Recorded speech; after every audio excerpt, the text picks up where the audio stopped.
In order to achieve a puff sleeve, you first of all want to have your normal sleeve, your basic sleeve block pattern.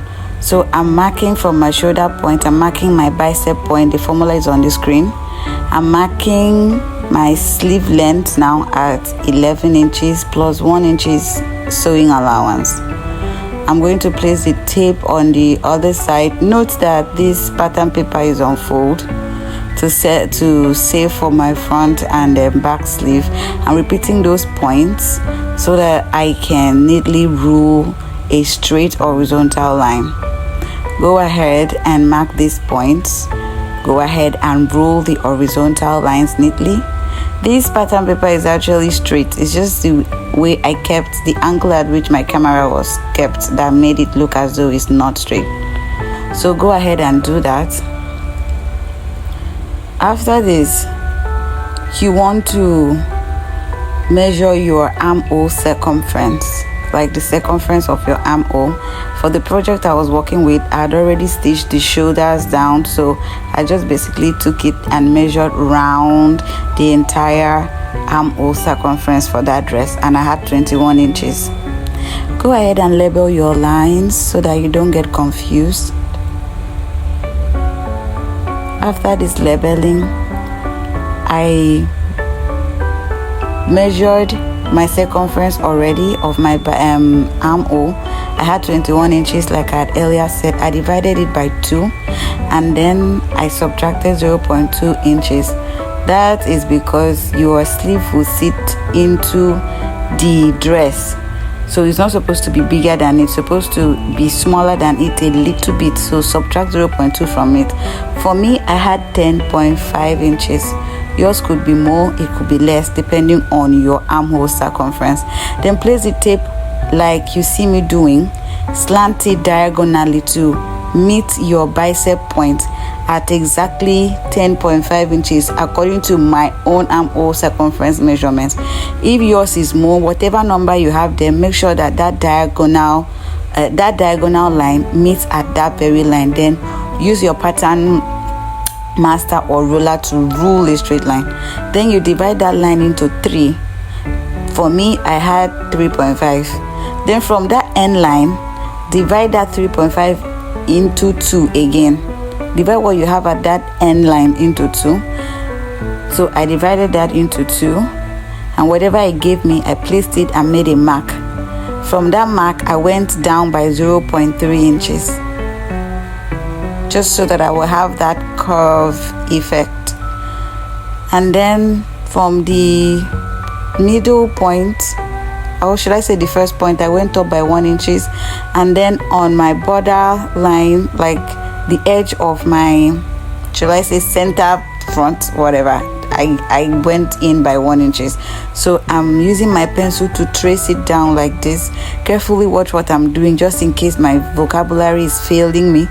It's like I cannot speak on good English again, so have mercy and just follow through and look at what I am doing. So I'm using my pattern master now to neatly connect these points,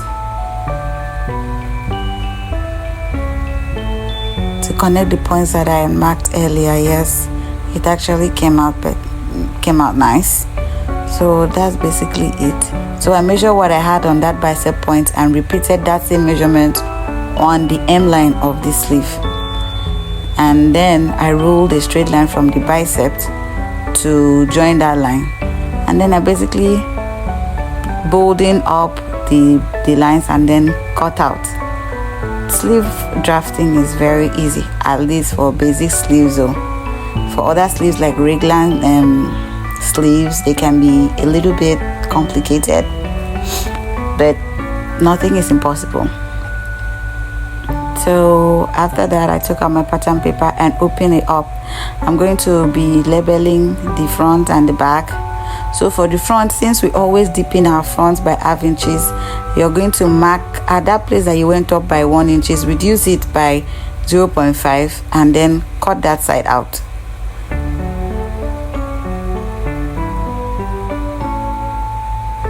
Good. After doing this, your front and your back sleeve is actually ready. You see that one is deeper than the other one. Now what I did was to go ahead and rule a center line. Then I measure the length of what I have there and divided it by 2 and make the mark, and divided by 2 again and made another mark and replicated that mark all around my sleeve hem line.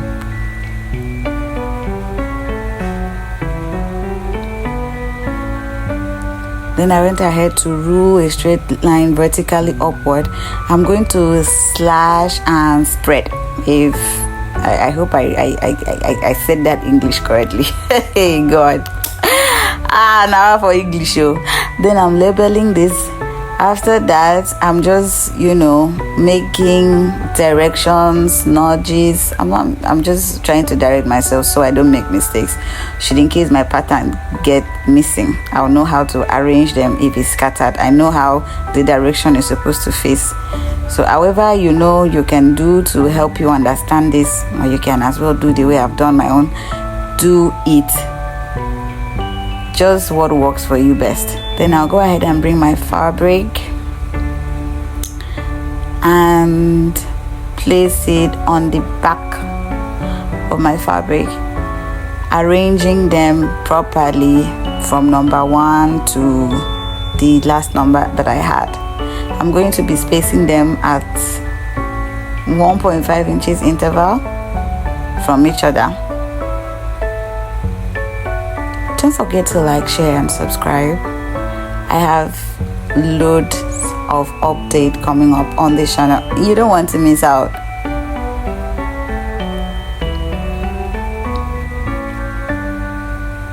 So I'm arranging them from number 1 to number 8.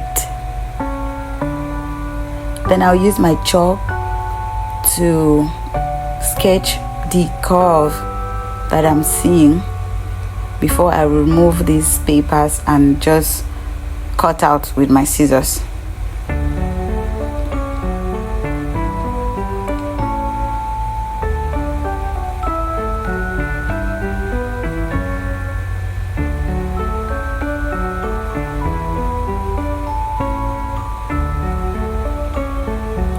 At some point when you're so used to making puff sleeves, you won't need to be doing all this drafting, because you know what the curve is supposed to just look like. You could just literally freestyle it. But for learning's sake, this is the normal route you're supposed to take. So I'm sketching the curve now with my chalk.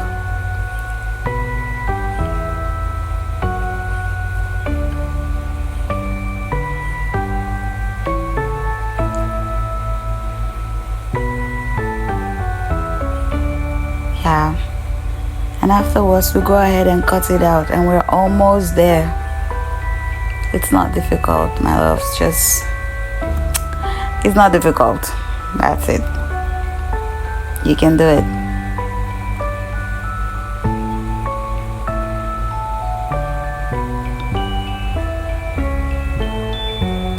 If in case you have any issues, please let me know. Leave a comment, say something, tell me where you had issues. I'll be more than glad to help you out. That's why we're here.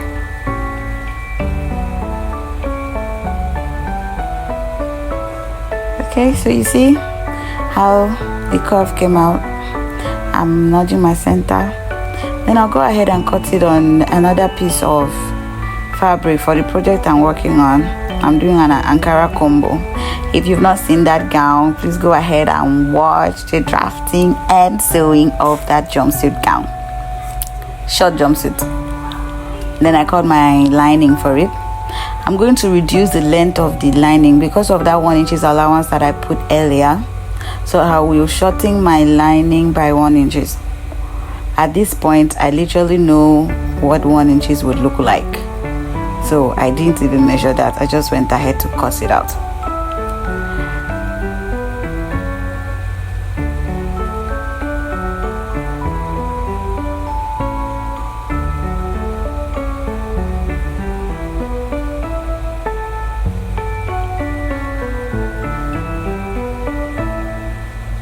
Good.